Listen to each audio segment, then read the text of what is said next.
నమస్కారం, న్యూస్కి స్వాగతం. ముందుగా ఈనాటి ముఖ్యాంశాలు. మాజీ ఉపరాష్ట్రపతి వెంకయ్య నాయుడు పుట్టినరోజు సందర్భంగా 3 పుస్తకాలు ఆవిష్కరించిన ప్రధాని మోదీ. గ్రామ స్థాయి నుంచి దేశంలో ప్రధాన నాయకుడి స్థాయికి ఎదిగిన ఘనత వెంకయ్య నాయుడు సొంతమంటూ కితాబు. ఇంద్రకీలాద్రిపై జూలై 6 నుంచి ప్రారంభం కానున్న ఆషాఢ మాస సారె ఉత్సవాలు. ముందస్తు సమాచారం అందిస్తే సారె సమర్పణలో ఇబ్బందులు లేకుండా చూస్తామని స్పష్టం.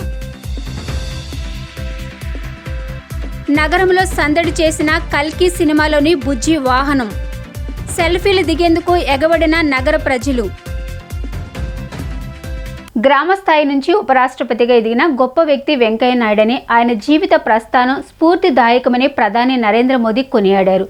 మాజీ ఉపరాష్ట్రపతి వెంకయ్య నాయుడు పుట్టినరోజు సందర్భంగా ఆయనపై రూపొందించిన 3 పుస్తకాలను మోదీ వర్చువల్గా ఆవిష్కరించారు. ఆదివారం గచ్చిబౌలిలోని అన్వయ కన్వెన్షన్ సెంటర్లో వెంకయ్య నాయుడు పుట్టినరోజు సందర్భంగా 3 పుస్తకావిష్కరణ కార్యక్రమం జరిగింది. ఈ కార్యక్రమంలో ప్రధాని మోదీ వర్చువల్గా పాల్గొన్నారు. సేవలో వెంకయ్య నాయుడు జీవితం, 13వ ఉపరాష్ట్రపతిగా వెంకయ్య నాయుడు లక్ష్యం, సందేశం, మహానేత వెంకయ్య నాయుడు జీవితం, ప్రయాణం అనే పుస్తకాలను మోదీ విడుదల చేశారు. అనంతరం మోదీ మాట్లాడుతూ ఈ పుస్తకాలు ప్రజలకు ప్రేరణగా నిలుస్తాయని, మార్గనిర్దేశం చేస్తాయని తెలిపారు. వెంకయ్య నాయుడుతో తాను సుదీర్ఘ కాలం కలిసి పనిచేసే అవకాశం తనకు దక్కిందని మోదీ చెప్పారు. వేలాది మంది కార్యకర్తలు ఆయన నుంచి ఎంతో నేర్చుకున్నారని తెలిపారు. ఎమర్జెన్సీకి వ్యతిరేకంగా పోరాడి 17 నెలల పాటు జైలులో ఉన్నారని గుర్తు చేశారు. స్వచ్ఛ భారత్, అమృత్ యోజన వంటి పథకాలను సమర్థవంతంగా అమలు చేసి కేంద్ర మంత్రిగా గ్రామీణ పట్టణాభివృద్ధి శాఖలో ఆయన తనదైన ముద్ర వేశారని చెప్పారు.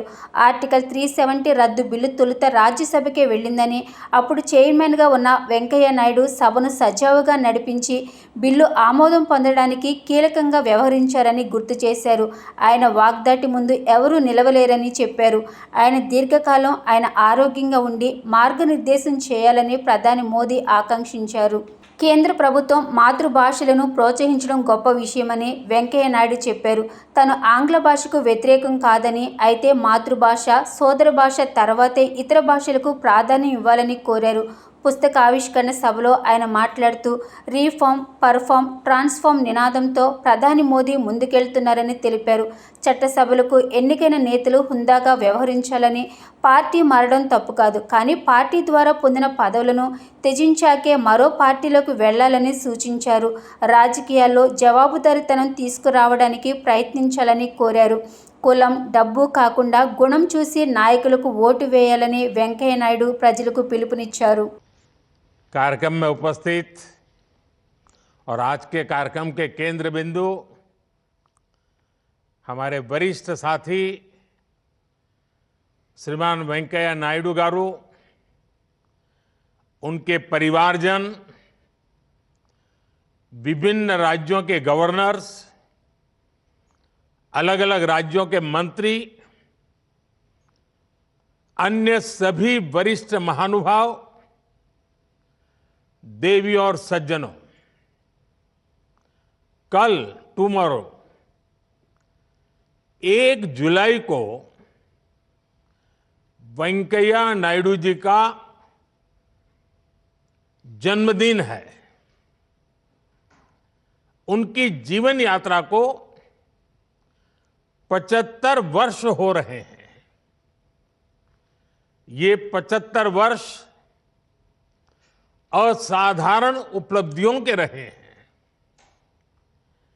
ये 75 वर्ष अद्भुत पड़ावों के रहे हैं. प्रधानमंत्री श्री नरेंद्र भाई मोदी जी, आपको बहुत बहुत धन्यवाद. आपने अपना व्यस्त समय में कुछ समय निकालकर मेरा 75th ये पंच सप्तती के अवसर पर आपने मेरे बारे में जो लिखा है 3 पुस्तक, इन तीनों पुस्तकों को आपने विमोचन किया है. आपको बहुत बहुत धन्यवाद. I don't want to take much of your time, Prime Minister. You are doing a good work. Continue it with all the vigor and might. I know that you have taken a lot of initiatives for the welfare of the downtrodden, taking care of the suppressed, oppressed and depressed people. ఇంద్రకీలాద్రిపై July 6 నుండి August 4వ తేదీ వరకు ఆషాఢ సారె ఉత్సవాలు ప్రారంభమవుతాయని దుర్గా మల్లేశ్వర స్వామి వార్ల దేవస్థానం EO K S Ramarao తెలిపారు. ఆషాఢ మాసం సారెను వివిధ దేవాలయాల నుంచి అమ్మవారికి సమర్పిస్తారన్నారు. దేవస్థానానికి ముందస్తుగా సమాచారాన్ని అందిస్తే సారె సమర్పణలో ఇబ్బంది లేకుండా ఏర్పాట్లు చేస్తామని వెల్లడించారు. జూలై 6వ తేదీ నుంచి నెల రోజుల పాటు ఇంద్రకీలాద్రిపై ఆషాఢ మాస సారె మహోత్సవం నిర్వహించనున్నట్లు దుర్గగుడి ఈవో రామారావు తెలిపారు. భక్తులు అమ్మవారికి సారె సమర్పించుకునేందుకు అన్ని ఏర్పాట్లు చేశామని అన్నారు. జూలై 19వ తేదీ నుంచి 3 రోజుల పాటు శాకాంబరి దేవి ఉత్సవాలు ఉంటాయని చెప్పారు. ఇంద్రకీలాద్రిపై మొట్టమొదటిసారిగా వారాహి ఉత్సవాలు నిర్వహిస్తున్నామని, ఈ ఉత్సవాలు జూలై 6 నుంచి 15 వరకు జరుగుతాయని దుర్గగుడి ఈవో రామారావు తెలిపారు. వారాహి ఉపాసన, హోమం, హవనం, చండీ పారాయణ, రుద్రహోమం వారాహి నవరాత్రిలో జరుపుతామని, 14న తెలంగాణ మహంకాళి ఉత్సవ కమిటీ బోనాలు తీసుకొచ్చి అమ్మవారికి బోనం సమర్పిస్తారని చెప్పారు. ఆషాఢ మాసము యొక్క ప్రారంభం 6/7/2024 నుంచి 4/8/2024 వరకు ఉంటుంది. ఈ సందర్భంలో మొదటి రోజున ఆలయ సాంప్రదాయాల మేరకు అర్చకులు, వేద పండితులు అమ్మవారికి సారె సమర్పిస్తారు. దాంతో ప్రారంభమై వివిధ ప్రజలు, భక్తులు, సంస్థలు అందరూ సారి సమర్పించే కార్యక్రమం ఆ నెల్లాళ్ల పాటు జరుగుతోంది. ఇదే మంటపంలో వారికి అన్ని సౌకర్యాలు ఏర్పాటు చేస్తూ అమ్మవారి దర్శనాన్ని కూడా ఇక్కడ ఏర్పాటు చేయడం జరుగుతోంది. పూజాధికాలు నిర్వహించుకున్న తర్వాత వారికి అమ్మవారి దర్శనాన్ని కూడా ఏర్పాటు చేసి మరి భోజన సౌకర్యాలకు కూడా మేము సిద్ధంగా ఉన్నాము. వేదిక మీద ఉన్నటువంటి కార్యనిర్వహణాధికారి వారికి, ఎగ్జిక్యూటివ్ ఇంజనీర్ వారికి అమ్మవారి యొక్క ఆశీస్సులు, మిత్రులు, ప్రధాన అర్చకులు, మరి అలాగే మా వైదిక కమిటీ సభ్యులు శ్రీనివాస్ శాస్త్రి గారికి, మరి ఇంకా వేదిక మీద ఉన్నటువంటి అందరికీ కూడాను శ్రీ దుర్గామాత ఆశీస్సులు. ఈ సమావేశానికి విచ్చేసినటువంటి print media and electronic media అందరికీ కూడాను అమ్మవారి ఆశీస్సులు అందజేస్తూ, ముఖ్యంగా మనకి కాలచక్రంలో వచ్చేటటువంటి యొక్క దోషాలు నివారణ అవ్వాలి, లోకం సుభిక్షంగా ఉండాలి అంటే ఈ సంవత్సర కాలంలో 4 రకాలైనటువంటి నవరాత్రి ఉత్సవాలు చేయమని చెప్పి మనకి దేవీ భాగవతాది గ్రంథంలో, ఆగమశాస్త్ర గ్రంథాల్లో విశేషంగా చెప్పడం జరిగింది. వరంగల్ భద్రకాళి అమ్మవారికి ఈ శాకాంబరి అలంకారం చేయడం అనేది వాళ్ళు చేస్తున్నారు మొదటి నుంచి. అక్కడికి అప్పుడు చంద్రశేఖర్ ఆజాద్ గారు ఈవో గారు ఉన్నారు. ఇక్కడ ఈవో గారు అప్పుడు పిలిచి అక్కడ వరంగల్ వెళ్ళి అమ్మవారి దర్శనం చేసుకుని వచ్చి ఆ అమ్మవారి ప్రకారంగా ఇక్కడ శాకాంబరి ఉత్సవాలు మనం చేయాలి, అమ్మవారి అలంకారాలు చేసి వచ్చిన తర్వాత ఆ అలంకారం ప్రకారంగా ఇక్కడ అమ్మవారి కూడా మనం చేస్తే చాలా విశేషంగా ఉంటుందని చెప్పి అప్పుడు నేను చెప్పడం జరిగింది. దాని మీద మేము అప్పుడు వరంగల్ వెళ్ళి అమ్మవారిని, భద్రకాళి అమ్మవారిని స్వయంగా చూసి అక్కడ అమ్మవారికి వాళ్ళు చేసే విధానాన్ని బట్టి ఎలా చేస్తే బాగుంటుందని ఇక్కడ వచ్చిన తర్వాత మళ్ళీ ఈవో గారితో మాట్లాడి దాని ప్రకారంగా అమ్మవారికి 3 రోజులు అమ్మవారికి విశేషంగా ఈ అలంకారాలు చేస్తే బాగుంటుందని చెప్పే విధంగా అప్పుడు చేయడం జరిగిందనమాట. ప్రముఖ నటుడు ప్రభాస్ నటించిన కల్కి సినిమాలోని బుజ్జి వాహనం విజయవాడలో సందడి చేసింది. బెంజ్ సర్కిల్ సమీపంలోని ట్రెండ్ సెట్ మాల్ ఆవరణలో బుజ్జిని ప్రదర్శనకు ఉంచారు. ఈ వాహనాన్ని చూసేందుకు అభిమానులు పెద్ద సంఖ్యలో తరలివచ్చారు. వాహనాన్ని సెల్ ఫోన్లో చిత్రీకరిస్తూ కేరింతలు కొట్టారు. సినీ నటుడు ప్రభాస్ కల్కి సినిమాలోని బుజ్జి వాహనం నగరంలో సందడి చేసింది. విజయవాడ బెంజ్ సర్కిల్ సమీపంలోని ట్రెండ్ సెట్ మాల్లో బుజ్జి వాహనాన్ని ప్రదర్శనకు ఉంచారు. ఈ వాహనాన్ని చూసేందుకు అభిమానులు భారీ సంఖ్యలో తరలివచ్చారు. బుజ్జి వాహనాన్ని ప్రత్యేకంగా డిజైన్ చేసినట్లు వాహనం డిజైనింగ్లో భాగస్వాములైన వారు తెలిపారు. వాహనం చక్రాలు భారీగా ఉన్నాయి. వాహనం నడిపేందుకు డ్రైవర్ సీట్తో పాటు వెనుక కూర్చునేందుకు మరొక సీటు కూడా ఉంది. 2019 నుంచి బుజ్జి వాహనం డిజైన్ చేయడం ప్రారంభిస్తే 2021లో డిజైన్ను ఫైనల్ చేశారు. ప్రొడక్షన్ డిజైనర్ నితిన్ జిహానీ, సినిమా దర్శక నిర్మాతలు వాహనం ఆకృతి ఎలా ఉండాలనేది ఫైనల్ చేసుకున్న తర్వాత వాహనం తయారీ ప్రారంభించడం జరిగింది. వాహనం మూవబుల్ వెర్షన్ మహీంద్రా జయం వాళ్ళు సిద్ధం చేయగా టైర్లు సియట్ సంస్థ తయారు చేసింది. వాహనం అంతా ఎలక్ట్రికల్ మీద నడుస్తుంది. Hydraulic system, steering, front 2 wheels కూడా హబ్లెస్ వీల్స్ కలిగి ఉన్న 3 చక్రాల వాహనం. వెనుక చక్రం యాక్సిల్ మాత్రమే తిరుగుతుంది. స్టీరింగ్ తిప్పినప్పుడు వెనుక చక్రం ద్వారా కుడి ఎడమ వైపుకు వాహనాన్ని తిప్పుకోవచ్చు. దీని బరువు 6.5 టన్నులు ఉంటుంది. గరిష్ట వేగం గంటకు 40 కిలోమీటర్లు ఉంటుందని డిజైనర్లు పేర్కొన్నారు. వాహనాన్ని సెల్ ఫోన్లో చిత్రీకరిస్తూ యువత, పిల్లలు కేరింతలు కొట్టారు.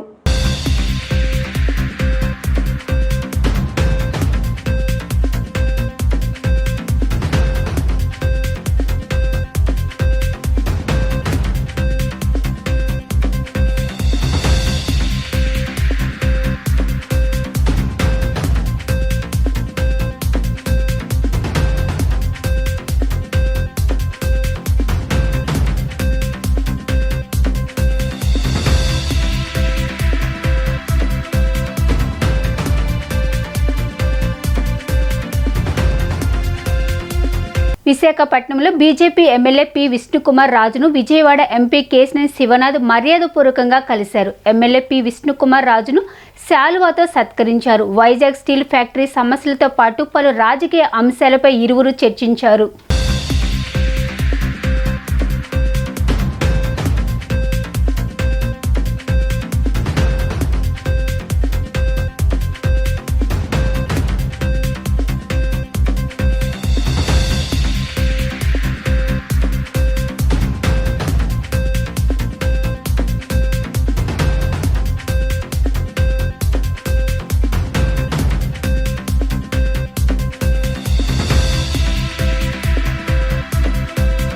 సీఎంకు వినతులిచ్చేందుకు జనం పోటెత్తుతున్నారని టీడీపీ ఏపీ అధ్యక్షుడు పల్లా శ్రీనివాసరావు చెప్పారు. వారు వినతుల స్వీకరణ సులభతరం చేసేందుకు టోల్ ఫ్రీ నెంబర్ తీసుకొచ్చినట్లు చెప్పారు.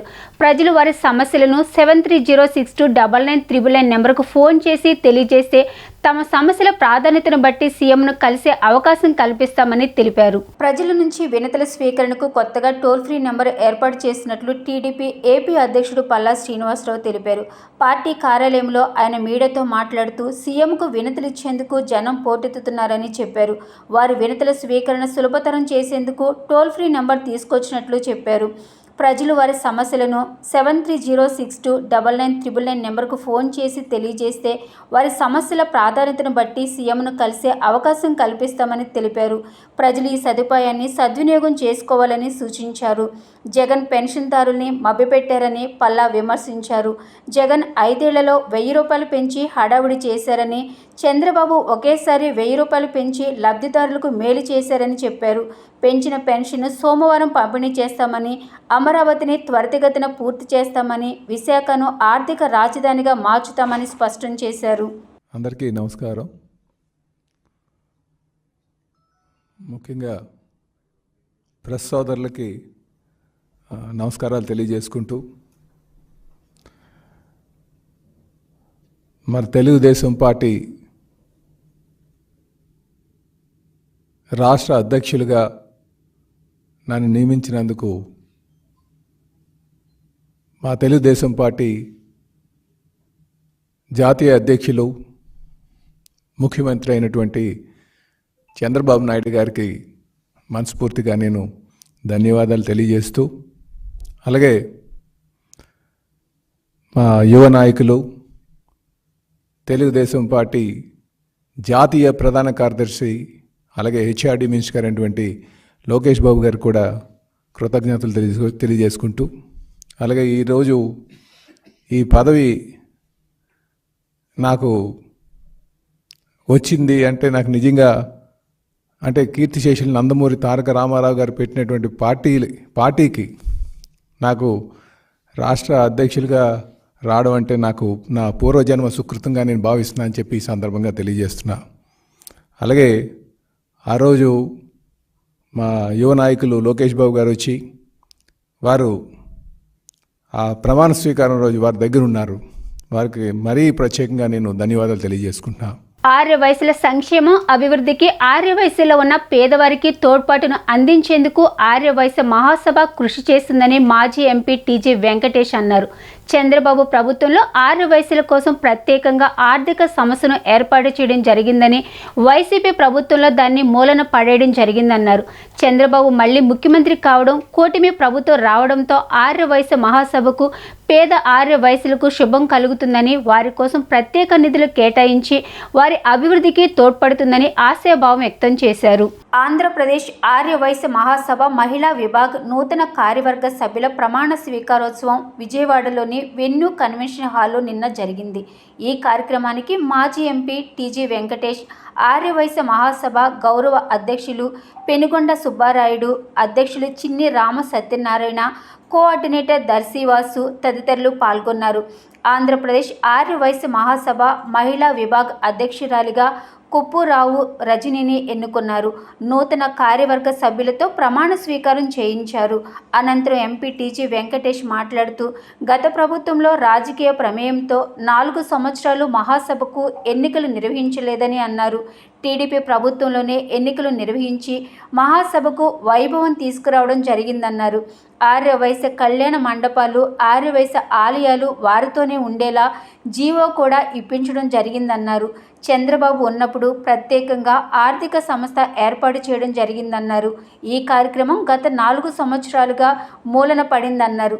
చంద్రబాబు ప్రభుత్వంలో మంచి జరుగుతుందని, పేద వైశ్యులకు నిధులు ఏర్పాటు చేసి వారిని ముందుకు పోయే విధంగా చేస్తారని ఆశిస్తున్నట్లు తెలిపారు.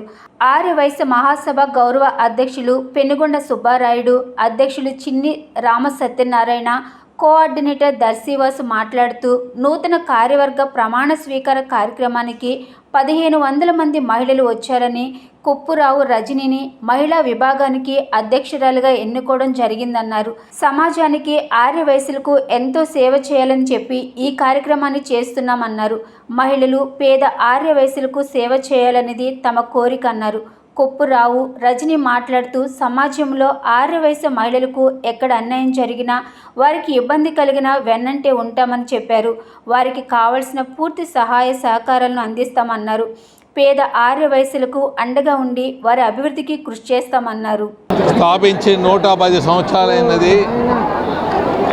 ఈ మహాసభలో పెద్దలు రోసాయి లాంటి వారు కూడా అధ్యక్షులుగా ఉండేవారు. మహాసభ ప్రాముఖ్యత ఏమంటే, వైశ్యుల ఇబ్బందులని ఒక రిప్రజెంటేషన్ చేసేదానికి ఈ సభ ముందు నుంచి గౌరవప్రదంగా ఉన్నది. గత ప్రభుత్వంలో ఎలక్షన్లు పెట్టకుండా 4 సంవత్సరాలు ఒక పొలిటికల్ ఇన్వాల్వ్మెంట్తో ముందుకు పోవటం జరిగింది. గత ప్రభుత్వం ఉండగానే ఎలక్షన్స్ పెట్టించి మరి మహాసభకు ఒక పూర్వ భోగ్యం కలిగే విధంగా ముందుకు పోవటం జరిగిందని తెలియజేస్తున్నాను. ఆంధ్రప్రదేశ్ ఆర్యవైశ్య మహిళా విభాగం వారి ఆధ్వర్యంలో పెద్ద ఎత్తున ఈ కార్యక్రమం జరగడం జరిగింది. దీనికి టీజీ వెంకటేష్ గారు ముఖ్య అతిథిగా రావడం జరిగింది. దాదాపుగా 1500 మంది మహిళలు దీనికి రావడం జరిగింది. కొప్పురావు రజని గారు ఈ మహిళా విభాగానికి అధ్యక్షుడిగా ఎన్నుకోవడం జరిగింది. మేము ఈ సమాజానికి ఆర్యవైశ్యులకి ఎంతో సేవ చేయాలని చెప్పి ఈ కార్యక్రమానికి చేస్తున్నాము. నా పేరు కొప్పురావు రజని. ఈరోజు ఇక్కడ ఆంధ్రప్రదేశ్ ఆర్యవైశ్య మహాసభ రాష్ట్ర మహిళా నూతన కార్యవర్గ ప్రమాణ స్వీకార మహోత్సవం జరుగుతుంది. ఇదంతా కూడా మాకు టీసీ వెంకటేష్ గారి సారథ్యంలో ఈరోజు ఈ కార్యక్రమం అంగరంగ వైభవంగా జరపడం జరిగింది. ఈ కార్యక్రమాన్ని ఈ ఆర్యవైశ్య మహాసభ గౌరవ అధ్యక్షులు పెనుగొండ సుబ్బరాయుడు గారు, అధ్యక్షులు చిన్ని రామ సత్యనారాయణ గారు, అలానే ఈ కార్యక్రమాన్ని అంతా భుజాన వేసుకొని ఈ ఆర్యవైశ్య మహాసభ కోఆర్డినేటర్ దర్శివాసు గారు, అలానే మహాసభ మా సెక్రటరీ, ట్రెజరరు, వాళ్ళందరూ మిగిలిన మా కార్యవర్గ సభ్యులందరి సహకారంతో ఈరోజు ఇక్కడ ఇంతమంది మహిళలు పార్టిసిపేట్ చేసి ఈరోజు ఈ కార్యక్రమాన్ని ఇంత సక్సెస్ఫుల్గా చేయడం జరిగింది. ప్రెస్ వాళ్ళందరికీ ధన్యవాదాలు.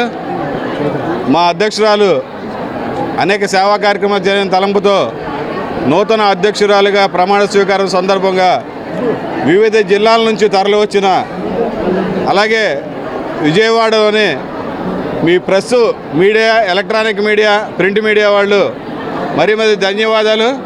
మీరందరూ రజనీ గారు ఇచ్చిన ఆతిథ్యాన్ని స్వీకరించవలసిందిగా కోరుచున్నాం. జలజీవన్ మిషన్ పైప్ లైన్ నిర్మాణ పనుల విషయమై నెలకొన్న వివాదంలో ముసునూరు మండలం కాట్రేనిపాడు గ్రామ సర్పంచ్ అభ్యర్థి వైసీపీ నేత శ్రీనివాసరావుపై 3 వ్యక్తులు శనివారం దాడికి పాల్పడ్డారు. ఈ సమస్య పరిష్కారానికి మంత్రి పార్థసారథిని ఆయన కలిశారు. సెక్రటరీ వెంకటేశ్వర సమక్షంలోనే ఆ 3 వ్యక్తులు తనపై దాడి చేసినట్లు తెలిపారు. ఘటనపై కేసు నమోదు చేసి విచారణ చేస్తున్నామని ఏఎస్ఐ శ్రీనివాసరావు చెప్పారు. వాటర్ పైప్ లైన్ ద్వారా నీళ్ళు వెళ్ళడానికి రానిపోకుండా 10 రోజులు మట్టి నీళ్ళు లేకుండా వైఎస్ఆర్ పార్టీ సర్పంచ్కి అంత గతంలో నేను పోటీ చేసి ఉన్నాను. వాడిపోయినాక మీకు రావాలని అంటే మమ్మల్ని అందరూ సంప్రదించాలి, నీళ్ళు రావాలంటే అని వార్డు నెంబర్లో ప్రెసిడెంట్ గారికి తీసుకున్నాను. నేను వెళ్ళి ప్రెసిడెంట్ గారు అన్నాడు, నీకు నీళ్ళు వేసి పెడతానని చెప్పి కాలయాపన చేస్తున్నాడు. కాలయాపన చేస్తుంటే నేనేం చేశానంటే మన మామూలుగా మా ఊరు శ్యామలరావు గారిని, ప్రతాప్ గారిని, వార్డు నెంబర్లు అందరినీ కలిసిన తర్వాత వేస్తానని చెప్పి పైప్ లైన్ మా ఊరంతా వేసుకుని ఆకాడికి వెళ్ళిపోయారు. వెళ్ళిపోయిన తర్వాత 10 రోజులు మట్టి నాకు తాగటానికి కానీ నీళ్ళు పోసుకుంటానికి కానీ నీళ్ళు లేవు. రాత్రి మా కాట్రేనిపాడులో మంత్రి గారు వచ్చారు. మంత్రి గారు వస్తే నేను వెళ్ళి, అయ్యా మరి ఇట్లా సంగతి నేను అందరి దగ్గరికి వెళ్ళి ఇట్లా నీళ్ళు రావట్లేదు, నీళ్ళు లేవని నేను అడిగాను. ఆయన సమక్షంలో నీకు పైప్ లైన్ వేస్తారు, వెళ్ళు రేపు నుంచి రేపు వేస్తారని మంత్రి గారు చెప్పారు.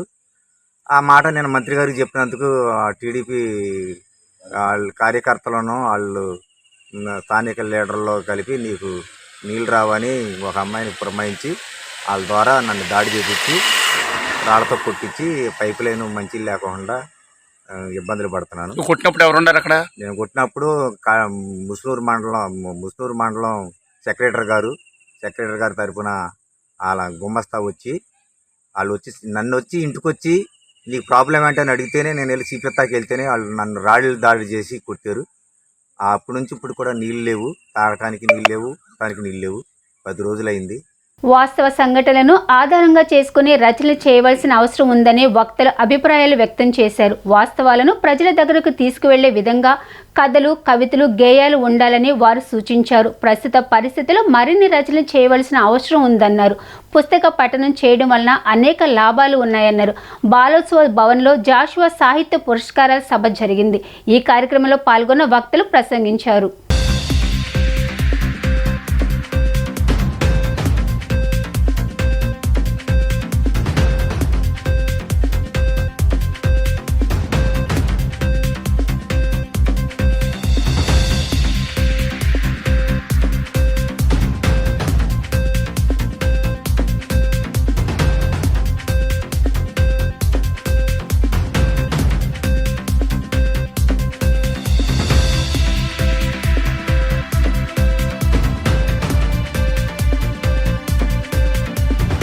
ఎందరో మహానుభావులు అందరికీ వందనాలు అంటే అందరూ మహానుభావులే, ఎందరికని వందనాలు అని. కాబట్టి ఇక్కడ ఉన్న వాళ్ళందరూ కూడా మిత్రులే, సన్నిహితులు, సుపరిచితులు, అభిమానించేవాళ్ళు. అందరికీ కూడా అభినందనలు. చాలా వాతావరణం కూడా బాగుంది. అంటే వర్షం పడడం, సభకు ఆటంకాలు అవి పక్కన పెడితే ఎండ చాలా తీక్షణంగా ఉన్న పరిస్థితి మారి కొంచెం మళ్ళీ సాధారణ పరిస్థితుల్లోకి వస్తున్న నేపథ్యం. మాకినేని బసవపున్నయ్య విజ్ఞాన కేంద్రం ఆధ్వర్యంలో ప్రోత్సాహంతో జాషువా సాంస్కృతిక వేదిక ఇంత విస్తృతమైనటువంటి సాహిత్య పోటీలు అంటాం కంటే కూడా ఒక విధంగా ప్రోత్సాహం, సేకరణ, అటువంటి మన చొరవ తీసుకోవడం అనేది చాలా చాలా అభినందనీయమైన విషయం. వరప్రసాద్ గారికి, వేదిక మీద పెద్దలు రవి గారు, ఉషా గారు, ముందున్న అనేక మంది సాహితీ మిత్రులు, కార్యకర్తలు, పెద్దలు అందరికీ నమస్కారం. పుస్తకావిష్కరణ మీద ఒక 30 ఏళ్ళ కిందట చిన్న జోక్ వేసేవాడిని. 30-40 ఏళ్ళ కిందట అప్పటికేదో చిన్న ఉద్యోగమో నిరుద్యోగమో.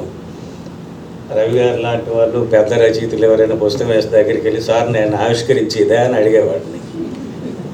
ఆయన ప్రశ్నార్థకంగా వీడు నా పుస్తకం ఆవిష్కరించడం ఏంటని చూసేవాడు. ఆవిష్కర్తకి పుస్తకం ఫ్రీగా వస్తుంది కదా సార్, అందుకని ఈవేళ చాలా గౌరవపూర్వకంగా జాషువా సాంస్కృతిక వేదిక ఒక పోటీ అని కాదు, ప్రోత్సహించి ఈ కథల సంపుటి తేవడం, సంకలనం తేవడం, ఆ సంకలనాన్ని నేను ఆవిష్కరించడం, అది నాకు ఒక అపురూపమైన అవకాశంగా భావిస్తూ వారికి ధన్యవాదాలు తెలియజేస్తున్నాను. నిరంతరం ప్రజాస్వామ్య హక్కుల కోసం పోరాటం చేసిన కామ్రేడ్ కె యేసు బాటలో అందరూ ముందుకు సాగాలని వక్తలు పేర్కొన్నారు. పేద, బడుగు, బలహీన వర్గాల ప్రజల హక్కుల సాధన కోసం నిరంతరం పోరాటం చేయవలసిన పరిస్థితులు నేటికి నెలకొన్నాయని వారు పేర్కొన్నారు. ప్రజల హక్కుల కోసం పోరాటం చేయడం న్యాయబద్ధమన్నారు. బాలోచ భవన్లో ప్రజాస్వామ్య రక్షణ నేత కె యేసు ప్రథమ వర్ధంతి సభ జరిగింది.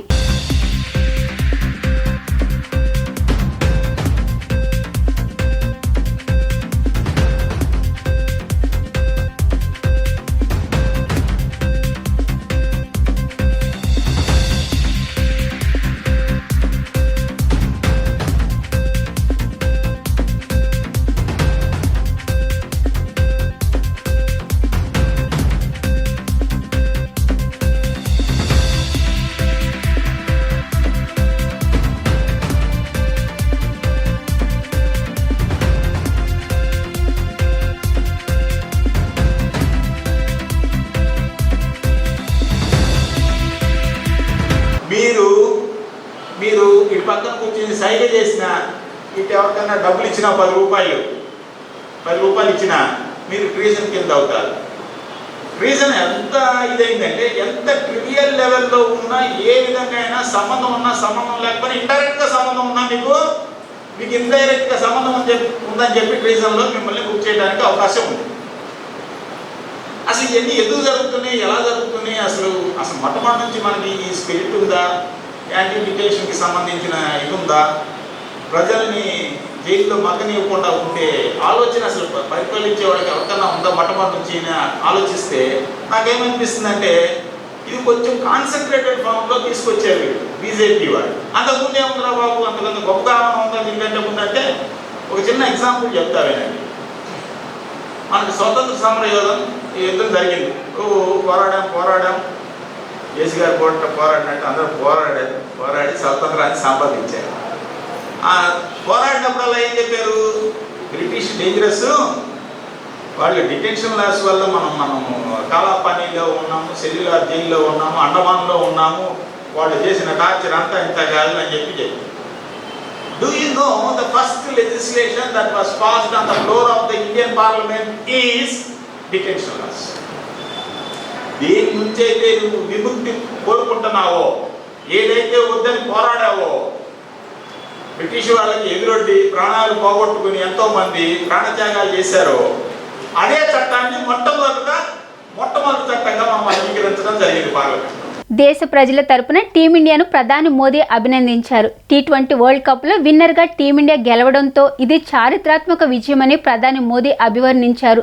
దేశంలోని 140 కోట్ల మంది ప్రజలు గర్విస్తున్నారని వెల్లడించారు.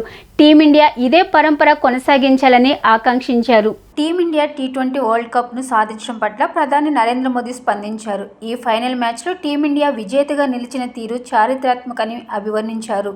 టీమిండియా ఈ మహత్తర విజయం సాధించడం పట్ల దేశ ప్రజలందరి తరపున శుభాభివందనలు తెలుపుతున్నానని వెల్లడించారు.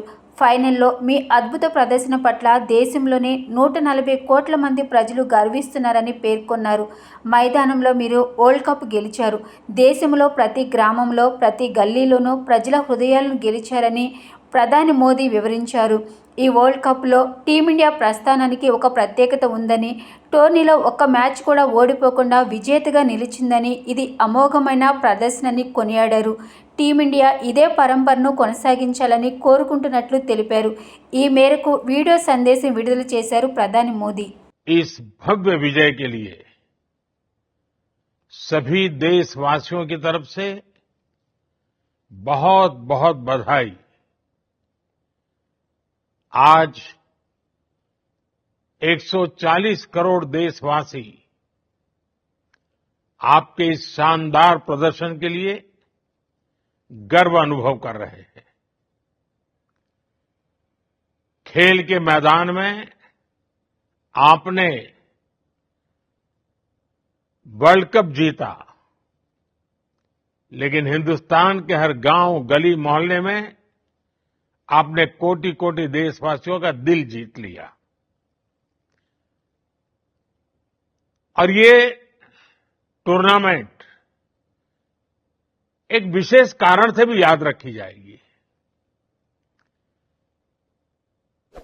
इतने सारे देश, इतनी सारी टीमें और एक भी मैच हारना नहीं, ये छोटी उपलब्धि नहीं है। आपने क्रिकेट जगत के हर महारथी, उनके हर बॉल को खेला और आपने शानदार विजय प्राप्त करते रहे। एक के बाद एक विजय की इस परंपरा ने आपके हौसले को तो बुलंद कर दिया, लेकिन इस पूरी टूर्नामेंट को भी रसप्रद बना दिया, रोचक बना दिया। आपने शानदार विजय प्राप्त की है। मेरी तरफ से मैं आपको बहुत बहुत बधाई देता हूं, बहुत बहुत शुभकामनाएं देता हूं। వార్తలు ముగించే ముందు ముఖ్యాంశాలు మరొకసారి. మాజీ ఉపరాష్ట్రపతి వెంకయ్య నాయుడు పుట్టినరోజు సందర్భంగా 3 పుస్తకాలు ఆవిష్కరించిన ప్రధాని మోదీ. గ్రామ స్థాయి నుంచి దేశంలో ప్రధాన నాయకుడి స్థాయికి ఎదిగిన ఘనత వెంకయ్య నాయుడు సొంతమంటూ కితాబు. ఇంద్రకీలాద్రిపై జూలై 6 నుంచి ప్రారంభం కానున్న ఆషాఢ మాస సారె ఉత్సవాలు. ముందస్తు సమాచారం అందిస్తే సారె సమర్పణలో ఇబ్బందులు లేకుండా చూస్తామని స్పష్టం. నగరంలో సందడి చేసిన కల్కి సినిమాలోని బుజ్జి వాహనం. సెల్ఫీలు దిగేందుకు ఎగబడిన నగర ప్రజలు. డీ న్యూస్ ఇంతటితో సమాప్తం. తిరిగి మరో బులెటిన్లో కలుద్దాం. Keep watching the news.